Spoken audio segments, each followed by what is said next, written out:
Hey guys, in this video I will show you how to factory reset Windows 10 PC or laptop without password. Alright, let's begin. If you are locked out at the Windows login screen and do not have the password, you can reset your system directly from there. First, go to the bottom right corner of the login screen.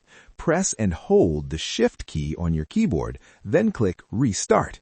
Keep holding Shift until the Windows Recovery menu appears. From this menu, select Reset this PC.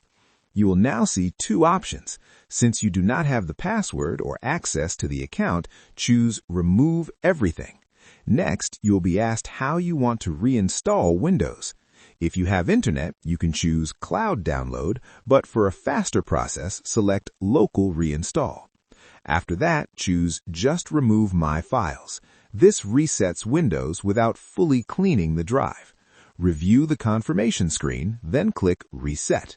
The reset process will begin and may take some time. Make sure your PC stays powered on. Once finished, complete the setup by choosing your region and creating a new account.